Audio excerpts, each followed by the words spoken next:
ಮತ್ತೊಂದು ಕಡೆ ಮೂಡಾ ಪ್ರಕರಣ ಕ್ಲೈಮ್ಯಾಕ್ಸ್ಗೆ ಬಂದಂತ ರೀತಿಯಾಗಿ ಕಂಡು ಬರ್ತಾ ಇದೆ. ಲೋಕಾಯುಕ್ತ ತನಿಖೆ ಸಂಪೂರ್ಣವಾಗಿ ಮುಕ್ತಾಯ ಆಗ್ತಾ ಇದ್ದು ಇದೇ ವೇಳೆ ಮೂಡಾ ಕಚೇರಿಗೆ ರೇಡ್ ನಡೆಸಿ ಕೆಲ ಆಡಿಯೋಗಳನ್ನ ಸಂಗ್ರಹಿಸಲಾಗಿದೆ ಅನ್ನೋದು ಗೊತ್ತಾಗ್ತಾ ಇದೆ.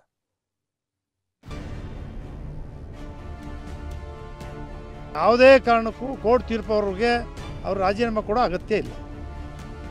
ಮನೆಯವರೇ ಬರ್ಕು, ಸ್ನೇಹಿತರೇ ಬರ್ಕು, MLAಗಳೇ ಬರ್ಕು, ಯಾರ್ಯಾರು ಬರ್ಕು, ನಾಚಿಕೆ ಆಗ್ಬೇಕು. ಇಡಿ ಬಿಜೆಪಿ ಮತ್ತು RSSನವರ ಬಾಲಂಗೋಚಿ. ಮುಡಾ ಕಚೇರಿ ಮೇಲೆ ಲೋಕಾಯುಕ್ತ ರೇಡ್. ದಿನದಿನಕ್ಕೂ ಮುಡಾಕ್ಕೆ ಸಿಎಂಗೆ ಕಬ್ಬಿಣದ ಕಡಲೆಯಾಗ್ತಿದೆ. ಮುಡಾ ಪ್ರಕರಣ ಬಗ್ಗೆ ಇಡಿ 142 ಸೈಟ್ ಸೀಸ್ ಮಾಡಿರುವುದಾಗಿ ಪ್ರಕಟ ಮಾಡ್ತಿದ್ದಂತೆ ಲೋಕಾಯುಕ್ತರು ಅಲರ್ಟ್ ಆಗಿದ್ದಾರೆ. ಇವತ್ತು ಮುಡಾ ಕಚೇರಿ ಮೇಲೆ ರೇಡ್ ಮಾಡಿ 2020 ನವೆಂಬರ್ 20ರಂದು ನಡೆದ ಸಭೆ ನಡಾವಳಿಯ ಧ್ವನಿ ಸುರುಳಿ ವಶಪಡಿಸಿಕೊಂಡಿದೆ. ಮುಡಾ ಕಮಿಷನರ್ ರಘುನಂದನ್ ಅನುಪಸ್ಥಿತಿಯಲ್ಲಿ ಪರಿಶೀಲನೆ ನಡೆದಿರೋದು ಕುತೂಹಲಕ್ಕೆ ಕಾರಣವಾಗಿದೆ. ಇನ್ನು ಮುಡಾ ಆಸ್ತಿ ಜಪ್ತಿ ವಿಚಾರದಲ್ಲಿ ಸಿದ್ದರಾಮಯ್ಯ ಪರ ಜಿಟಿ ದೇವೇಗೌಡ ಬ್ಯಾಟ್ ಬೀಸಿದ್ದಾರೆ. ಅಲ್ಲದೆ ಯತ್ನಾಳ್ ಆರೋಪಕ್ಕೆ ಗುಡುಗಿದ ಜಿಟಿಡಿ, ನಿನಗೆ ತಾಕತ್ತಿದ್ರೆ ನಿನ್ನ ಬಳಿ ಏನ್ ಸಾಕ್ಷ್ಯ ಇದೆ ಬಹಿರಂಗಪಡಿಸು ಎಂದಿದ್ದಾರೆ. ಇನ್ನು ಇಡಿ ಪತ್ರಿಕಾ ಪ್ರಕಟಣೆ ರಾಜಕೀಯ ಪ್ರೇರಿತ ಎಂಬ ಸಿಎಂ ಹೇಳಿಕೆ ವಿಚಾರವಾಗಿ ವಿಶ್ವನಾಥ್ ಗರಂ ಆಗಿದ್ರೆ ಸಿಎಂರನ್ನ ಇಡಿ ಟಾರ್ಗೆಟ್ ಮಾಡಲಾಗ್ತಿದೆ ಅಂತ ಕೆಪಿಸಿಸಿ ವಕ್ತಾರ ಎಂ ಲಕ್ಷ್ಮಣ್ ಆರೋಪಿಸಿದ್ದಾರೆ.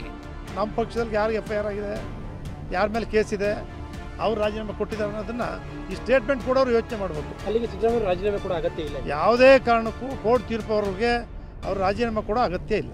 ಒಬ್ಬ ಮುಖ್ಯಮಂತ್ರಿಗಳು ಇಷ್ಟು ಮರ್ಯಾದೆ ಕಳ್ಕೊಂಡು ಮೂಡ ಯಾರಿಗಿರೋದು? ಇಡೀ ಮೈಸೂರು ನಗರದ ಬಡವರ ನಿವೇಶನ.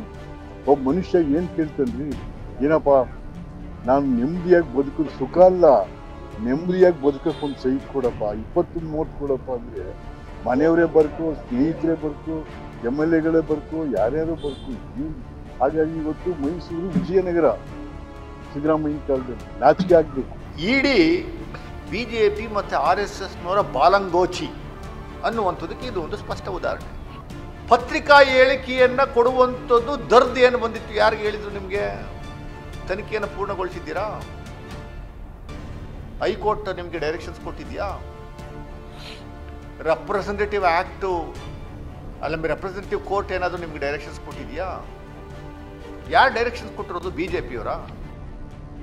ಇದೆಲ್ಲದರ ನಡುವೆ ಮುಡಾ ಕಚೇರಿ ಮೇಲೆ ಏಕಾಏಕಿ ನಡೆದಿರೋ ಲೋಕಾಯುಕ್ತ ದಾಳಿ ಕಾಂಗ್ರೆಸ್ ಪಾಳೆಯಕ್ಕೆ ನಡುಕ ಹುಟ್ಟಿಸಿರೋದಂತೂ ಸುಳ್ಳಲ್ಲ. ಮುಡಾ ಕೇಸ್ನಲ್ಲಿ ಮುಖ್ಯಮಂತ್ರಿ ತಪ್ಪಿಸಿಕೊಳ್ತಾರೋ ಅಥವಾ ಮುಡಾ ಪ್ರಕರಣದ ಉರುಳಿಗೆ ಕೊರಳಾಗ್ತಾರೋ ಕಾದು ನೋಡಬೇಕಿದೆ. ರಾಮ್, TV9 ಮೈಸೂರು.